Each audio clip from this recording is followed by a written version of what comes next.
They will be dead before the week is over, the girl, and every child whose parents are fool enough to send them down into that hole. Gideon Prather said it from the porch of the general store in Harmon Flats, Dakota Territory, in the first week of December, 1887. He was the carpenter who had raised the fine white schoolhouse in town, and he said it loudly for the whole porch to hear. Reverend Kilbride, warming himself inside by the stove, murmured that it was a shame and a scandal both. Cyrus Fenn, the county clerk, licked his pencil and observed to nobody in particular that the district would answer for it when the inquest came. The girl they meant was 19 years old, and at that hour she was 6 miles south of them, underground, teaching 11 children long division by lantern light. Hold on to that porch, and the laughter that followed him inside. Now come forward 6 weeks, to the morning of January 15th, 1888, 3 days after the storm the plains would remember as the schoolhouse blizzard. Come stand where the search party stood. Harmon Flats lay buried to its window sashes. The proud white schoolhouse stood dark and empty, frost grown an inch thick on the inside of its glass, its stovepipe cold as a gun barrel. Homestead after homestead showed no smoke at all. Men rode south that morning carrying shovels and canvas for wrapping bodies, because they had already found bodies that week, and they believed they knew what waited for them. Then one rider stood up in his stirrups and squinted at a hillside every other man had taken for one more drift. Out of the top of it, thin and steady as a chalk line, rose a single ribbon of smoke. The man who saw it first was Gideon Prather. What the diggers found behind that smoke, and what a 13-year-old boy had written in charcoal on a crate board hanging beside the door, would force the proudest men in the county to unsay what they had said aloud all winter. But the story does not begin at that door. It begins 10 weeks earlier, in October, with a girl, a borrowed wagon, and a hole in the ground. Her name was Ingrid Alness. She had grown up in Goodhue County, Minnesota, where her father farmed 80 acres of black bottomland until lung fever took him in the winter of 1885, and the bank took the acres the following spring. Her mother had died so long before that Ingrid kept her mostly as a voice and a lamp. Everything that remained of both parents fit in one trunk: a Norwegian psalm book, a whetstone, and a wedding quilt pieced in blue and white, mended so many times that the mending had become its own pattern.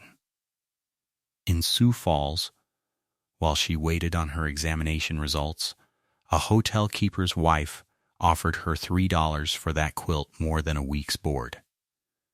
Ingrid ate bread and lard for 4 days instead. Some things cannot be sold because they are the only proof a person has of where the warmth came from. The teaching certificate arrived in September. The posting arrived in October, District 9, Harmon Flats Township, $25 a month. Board yourself. The letter did not mention that District 9 owned no schoolhouse. The grasshopper years had eaten the district's credit down to nothing, and the town children already had Prather's white schoolhouse. The South Quarter 11 children, scattered across a dozen sections of open prairie, had nothing but distance.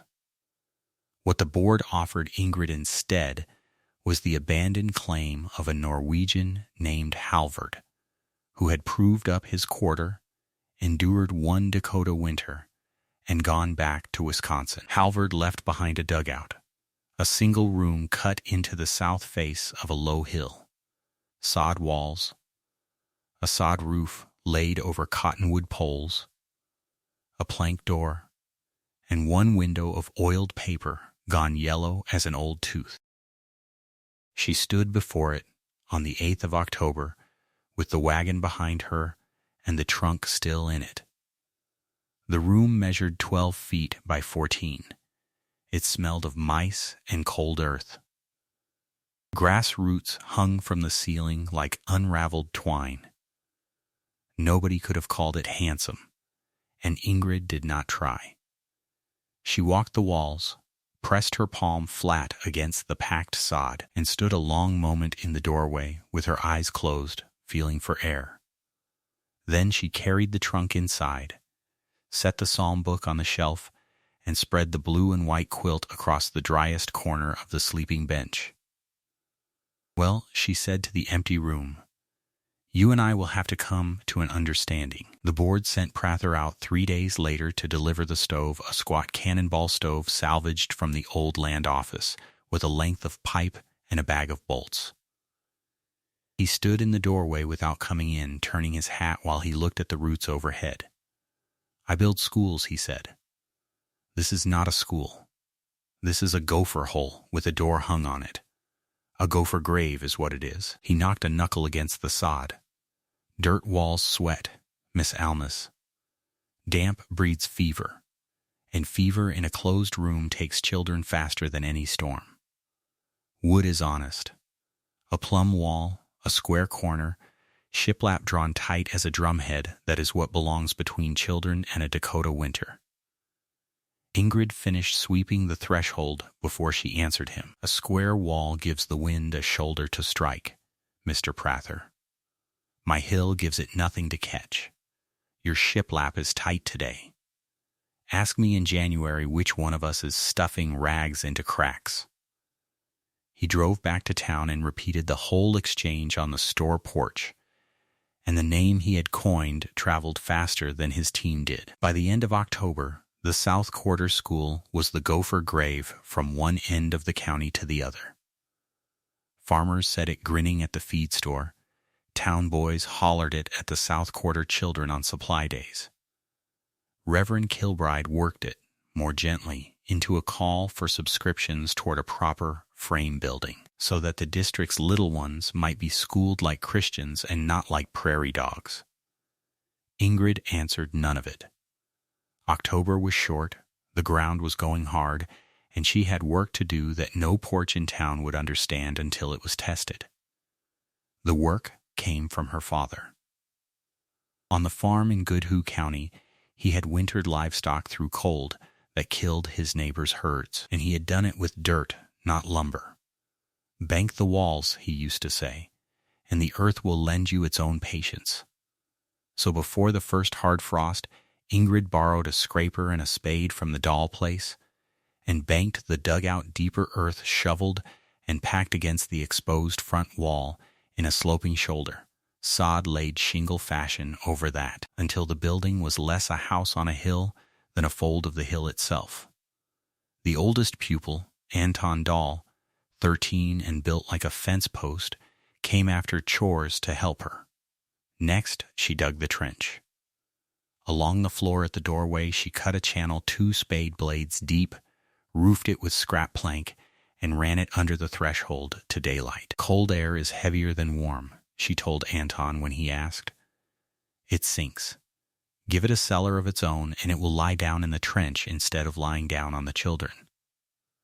The stove drinks its air from down there, and the warm air above stays ours." She showed him with a candle. At the ceiling the flame stood straight. At the mouth of the trench it bent inward as the stove pulled its breath along the channel. Then the platform, because the floor was where the cold pooled.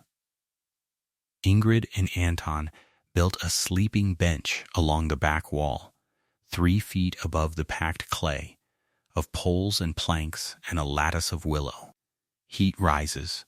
Children would live on the shelf where the heat lived. Beside the stove, she cut a hollow into the dry sod wall, a cave within the cave where fuel could sit with the ground's damp, never touching it.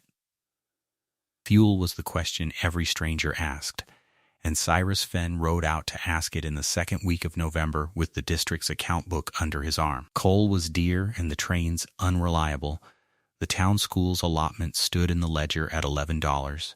District 9's at nothing, and Fenn wished her to acknowledge as much in ink, so no blame should attach to the board when the cold came. "You will forgive plain speaking, Miss Alness," he said.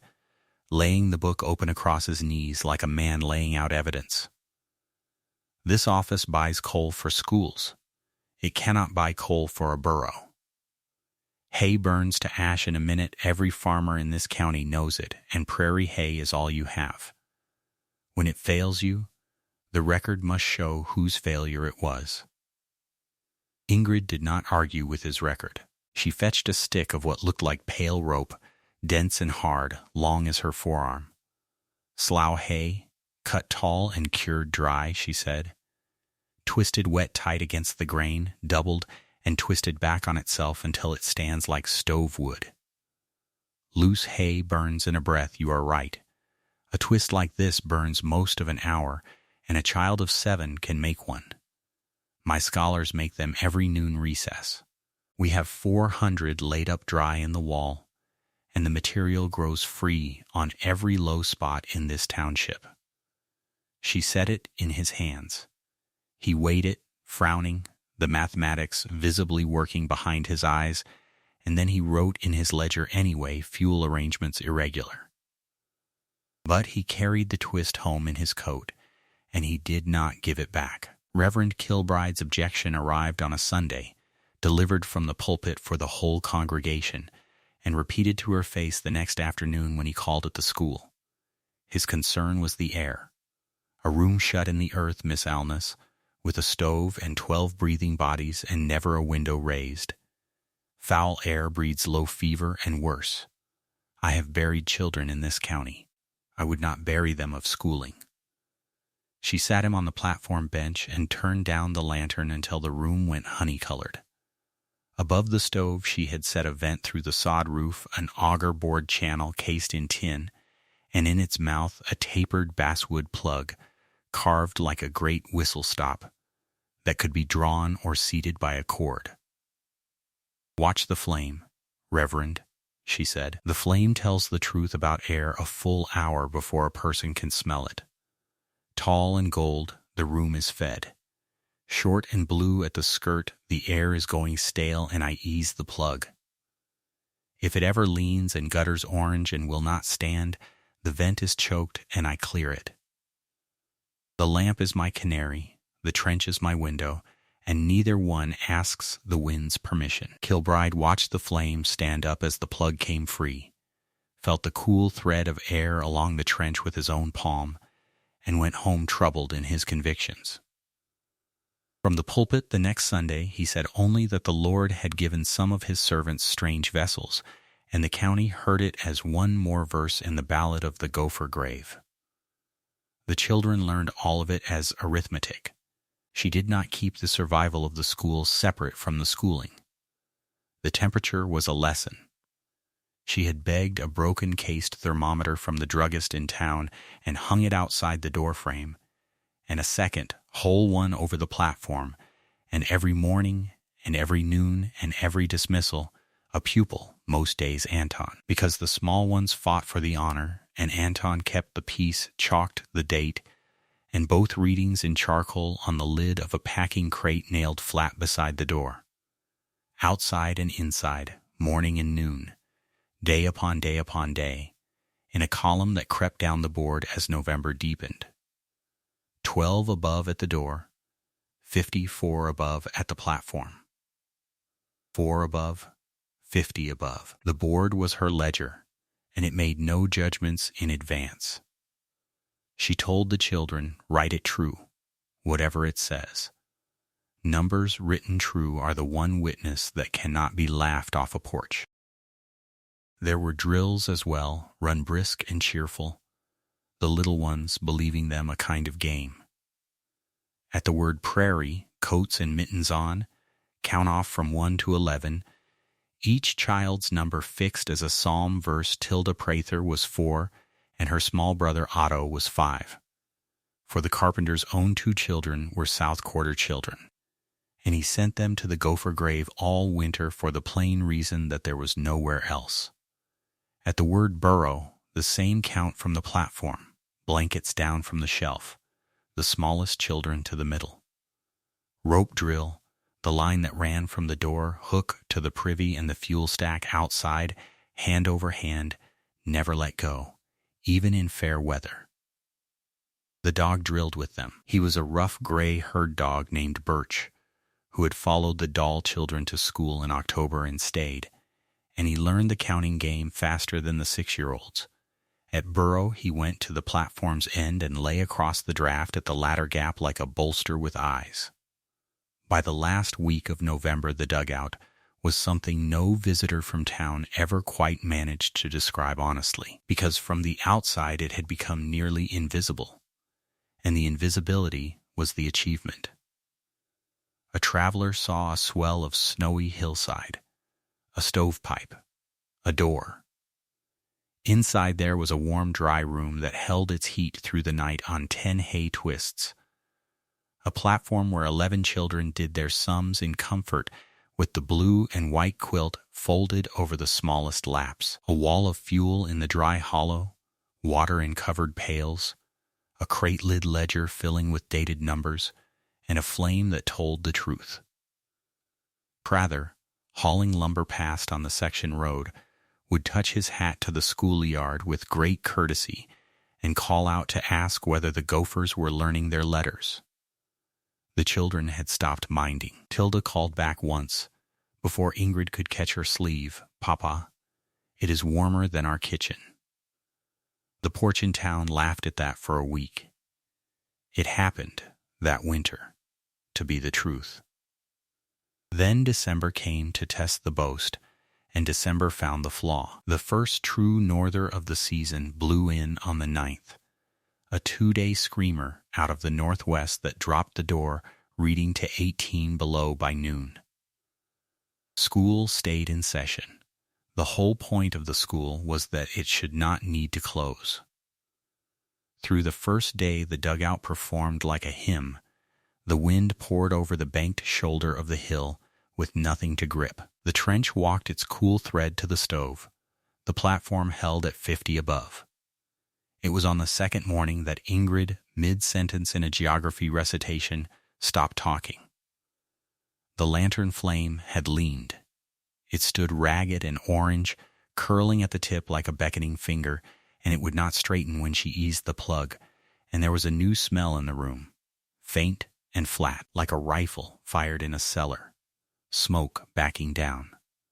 The vent above the stove had frosted over in the night, her own warm, damp breath and the stove's exhalation freezing layer upon layer inside the tin casing until the throat of it had simply closed. She did not name the danger out loud, with 11 children watching her face. She called Prairie in the same voice she used for the game, coats and count 1 to 11, and set the door open to the shrieking gray daylight while she climbed the banked hill with a hay knife lashed to a broom handle and chipped the frost collar out of the vent's mouth with her bare hand steadying the tin.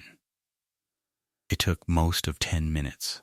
When the flame stood tall and gold again and the children were back at their slates, she sat down at her table and her hands shook for a while, and she let them, quietly, behind the open grammar book. Ingrid spent that evening reading the failure, the plug and a lantern laid out on the table before her. The vent had choked where warm, wet air met freezing tin, at the throat, at the narrowest point, exactly where her plug seated. So the plug was wrong. She carved a new one from dry basswood, longer and tapered shallower, so that it never quite sealed the throat but throttled it, leaving always a thread of moving air to keep the frost from finding a purchase, and she waxed the taper so ice could not weld it in place. She bored a second, smaller vent through the roof at the room's far end and cased it and plugged it the same careful fashion because her father had never in his life built a barn with one door. And she added a rule to the morning drills: the flame is read at waking, at every fuel change, and at every hour by the platform clock.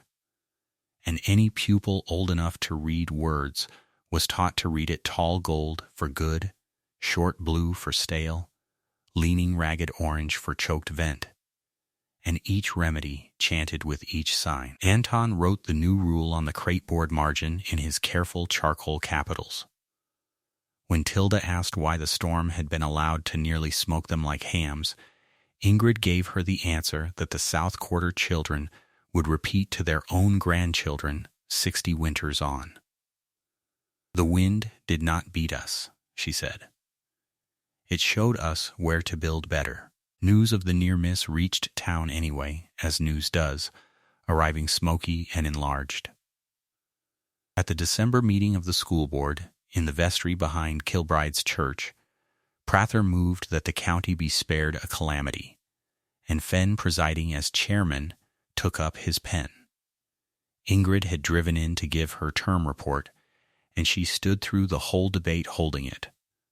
The vestry stove ticked. Kilbride spoke of conscience. Prather spoke of smoke in a hole with one door, of 11 children and an inquest, of a schoolhouse a gopher would be ashamed of. Fenn wrote the motion into the district ledger in his upright clerk's hand, reading each word aloud as he set it down. District 9 school judged unfit for winter session. Recommend closure at term's end and removal of pupils to town. Then he looked up, not unkindly, and asked whether Miss Alness wished her objection recorded. "Record this," Ingrid said. "The numbers on my doorboard run back to October. Dated, morning and noon, outside and in. When the board can show me a frame school in this county with a warmer column of numbers, I will carry my scholars to it myself, on my back if the board likes. Until then, District 9 sits in the one building on this prairie that the wind has not been able to find." Fenn recorded a summary he considered fairer than her phrasing. The motion carried, 2 votes against her 1 crate board. Closure at term's end. She drove the 6 miles home in the dark with the lantern hissing on the seat beside her, and if she wept at all, the wind owned that evening and kept no record.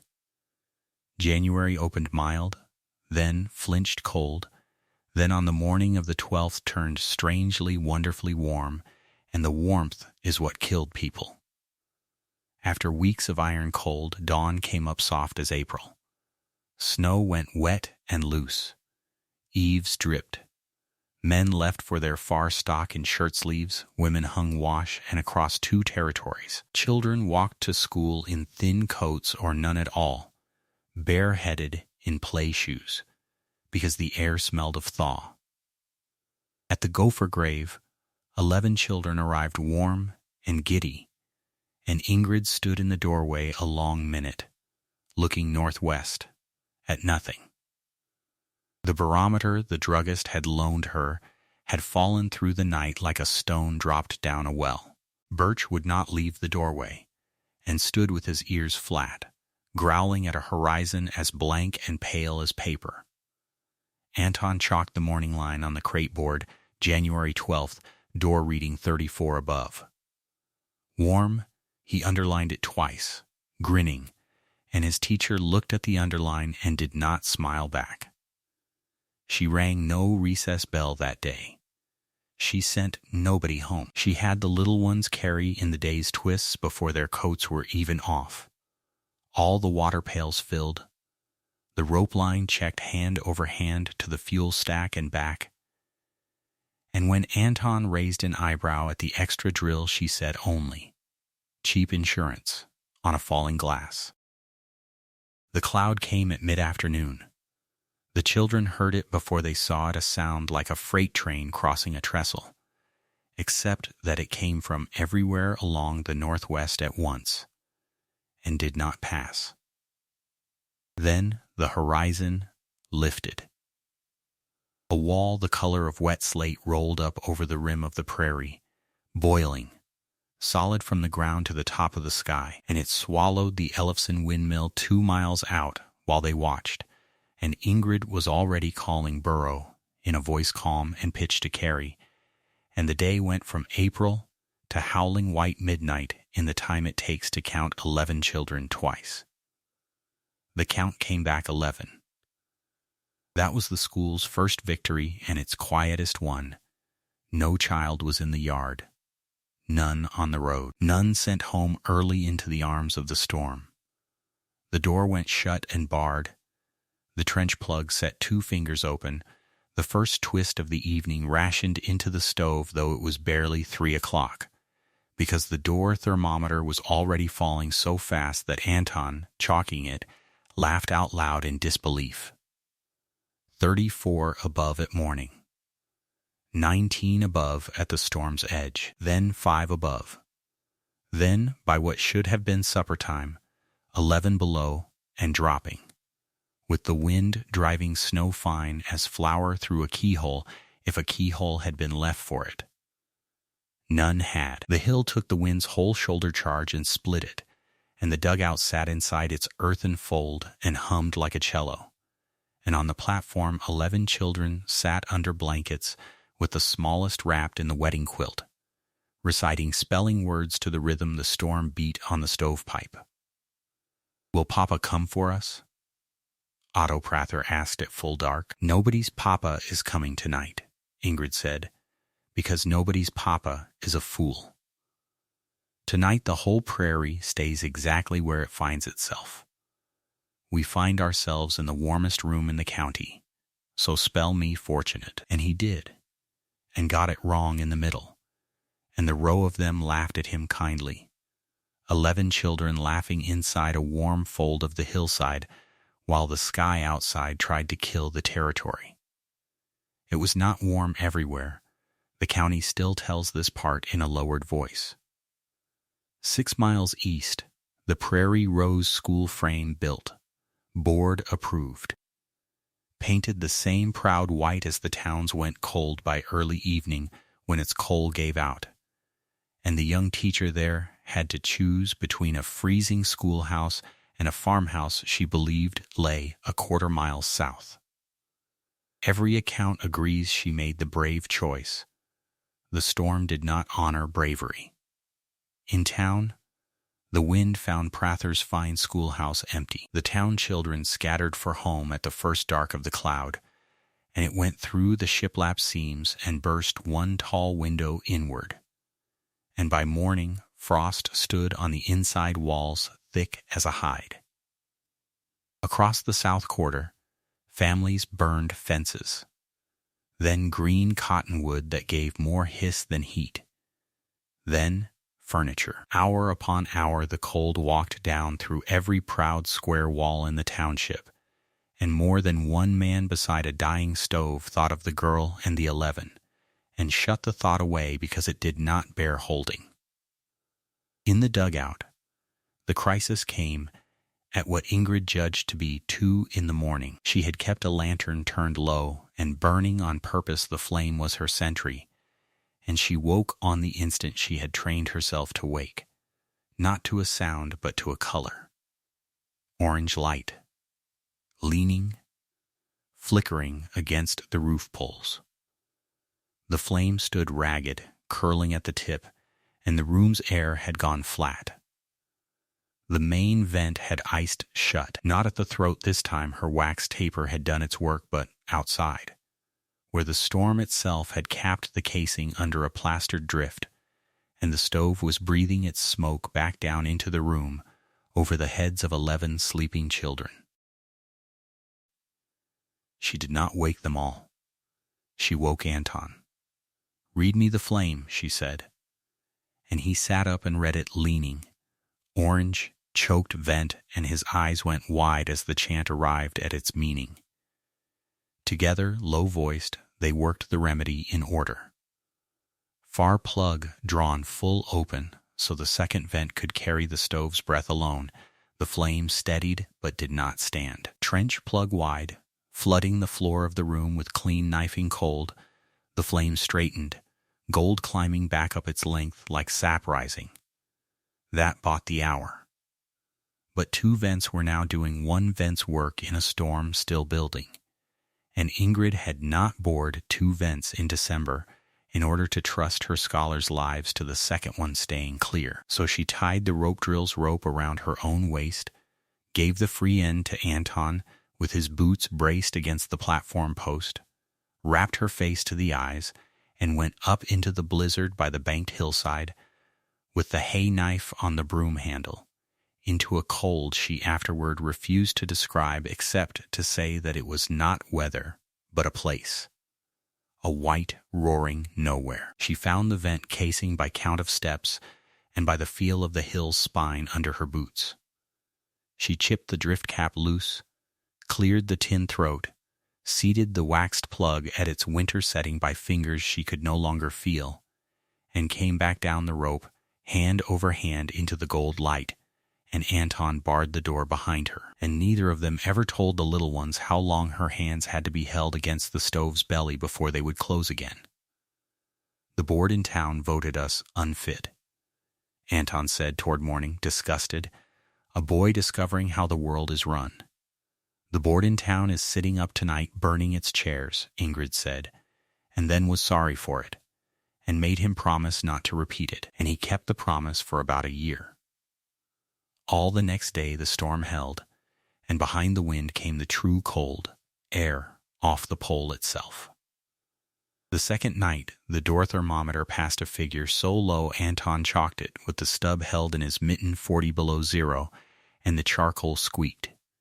Inside, 4 feet away through packed earth, the platform reading held at 51. The children made twists at the long table as a game with a champion Tilda, whose hard little hands beat boys twice her size, and the fuel wall went down, and the twist pile went up in a race the children could see and count and win.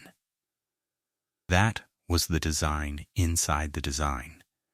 Not one of the 11 spent those hours believing death was in the room, because every child had a number, a chore, a chant, and a champion's ranking, and terror finds it hard to get a grip on a person who is busy losing a twisting contest to a 9-year-old girl. It was deep in the second night, in the after-storm stillness, with the cold lying on the prairie like the lid of a chest, that Birch stood up on the platform and began to bark at the door. Ingrid heard it then, a blow, another, weak, low on the planks, less a knock than a body remembering the idea of knocking. She and Anton lifted the bar. Snow fell inward, and behind the snow fell a man, white to the waist, ice sheathing his beard and his eyelashes frozen apart, one hand still gripping a lantern that had died miles back, and the other gripping nothing, frostbitten around a shape the shape of a rope he had let go of, or never had. It took both of them and the rope drill to get him fully inside and the door barred again. It took a full minute of firelight before the ice on the beard gave up the face, and it was Anton who said it, flatly, too surprised for manners. "It is Mr. Prother." He had left his own claim shanty in the lull between the wind's death and the cold's arrival, on foot, wrapped in everything his wife could sew him into, to reach his children or their bodies. Oh, no man walking that night expected warm children. The last mile had taken the feeling from his hands and the sense from his direction, and the light he had steered by in the white-out dark, the only light burning anywhere on the South Quarter prairie, was the dugout's lantern glowing up through the vent, like a coal in the hillside.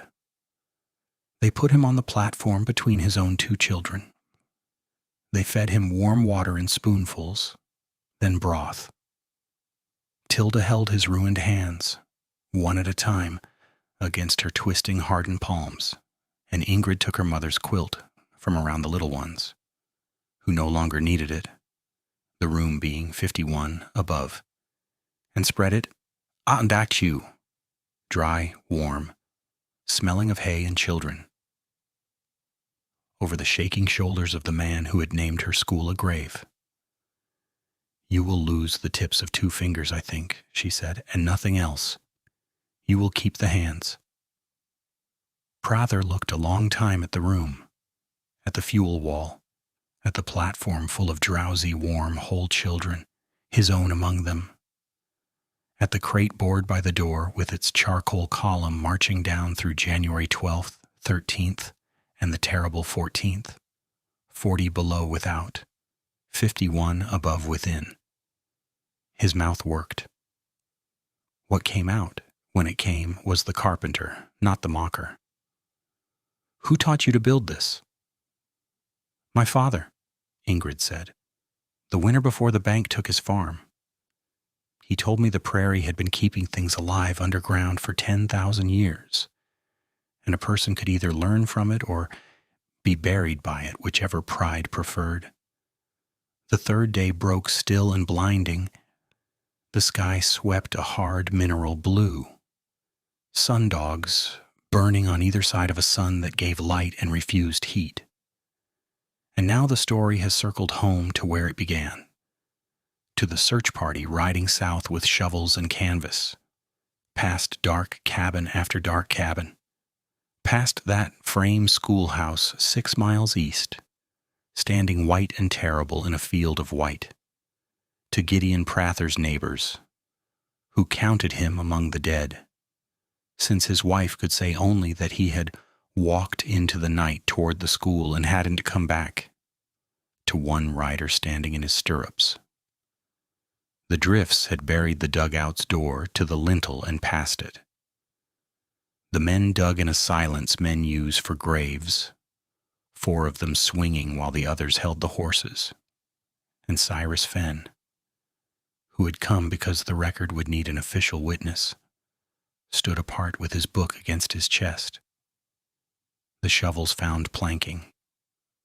Somebody called for the pry bar, and then the door swung inward from the inside, and out of the dark of the hillside came actual heat, rolling up out of the ground into the stunned, frozen air, like breath out of a sleeper. And the smell of wood smoke and broth and a rough gray dog and a 19-year-old teacher with her hair pinned neat, saying good morning as though they had all merely arrived early for lessons. Behind her on the platform sat 11 children, warm as loaves, and one carpenter wrapped in a mended quilt, his fingertips bound in flannel and his eyes wet with more than the cold. Doubt, being human, tried one last stand in the open air. A writer said the children must be got quick to town and warmth. Fenn observed that after 3 days entombed, the little ones would want a doctor's certification of their condition. It was Anton Dahl who answered the county clerk. He unhooked the crate board from its nail beside the door and carried it out into the sunlight and stood holding it up before the men on horseback, the same as he held it up for morning recitation. "Oh, do you watch well?" A plank ledger, charcoal on pine, every line dated in a schoolboy's capitals, October to the morning of January 15th, unbroken, morning and noon, outside and in. The men crowded their horses to read it. The last 3 lines they read aloud to each other, twice. Door reading, 40 below zero. Platform reading, 51 above, all present, 11 of 11. Fenn read the column longer than anybody. Clerks know a true record on sight. It is their one unfailing tenderness. Then he opened the district ledger against his saddle, uncapped his ink there in the cold, found the December page, and drew a single hard line through his own entry of Bas, through unfit for winter session, through recommend closure. So the words stayed legible under the stroke, because he was too honest a clerk to tear out a page. Beneath it he wrote the amendment he read aloud at the next public meeting, and his voice was heard to fail him in the middle of it. District 9 school, sole school in the county, to pass the storm of January 12th, with all pupils unharmed. The board's judgment of December is reversed, and this office records that the error was the board's own. Prather's retraction, he insisted on making himself, publicly in the church, on his feet, his bandaged hand resting on his son's head. "I gave that school its name," he said. "You have all of you laughed at it because I taught you to. So hear its builder's correction. I have built with a square and a plumb line for 30 years, and my proud square walls near froze this county's children. And her hole in the ground kept 11 of them out, mine among them, warm as bread at 40 below. It is no gopher grave. It is the only room in this township the winter knocked at and was not let in. I will dig its twin beside my own house before the 1st of October, and I will dig one for any family in this district that asks, and I will take no payment for the work. He sat down. Kilbride, in the pulpit, looked out at his congregation and set aside his prepared text and preached instead briefly on a verse from the Psalms about a refuge made in the rock, and had the grace not to glance toward the school teacher's pew more than twice. They offered her things that spring: a testimonial dinner, a purse got up by subscription, her name to the new township well. She declined the dinner, banked the purse against her scholar's book costs, and asked that the well be named for the teacher of the Prairie Rose School, who had made the brave choice with no hillside to shelter it. Credit she deflected the same quiet fashion every time it was carried to her door. The earth had done the keeping, she said. She had only asked it politely. But the method she gave away with both hands, all spring, to anyone who came, and the county quietly became a county of banked walls and cold air trenches and twist cribs and lantern flames, read at bedtime like scripture, and travelers passing through in later years remarked that the farms thereabouts seemed half grown into the ground, and were told simply that the wind there had learned some manners. Ingrid Alness taught in District 9 for 6 more winters until she married Urbar, a doll, as it happened, though that is another story, Orbao, and the crate board hung by the school door until the school itself was retired and hangs now behind glass in the county courthouse. The charcoal gone pale as breath, but the column still legible, still dated, still true. People stop before it and mostly read only the famous line, the 40 below, beside the 51 above.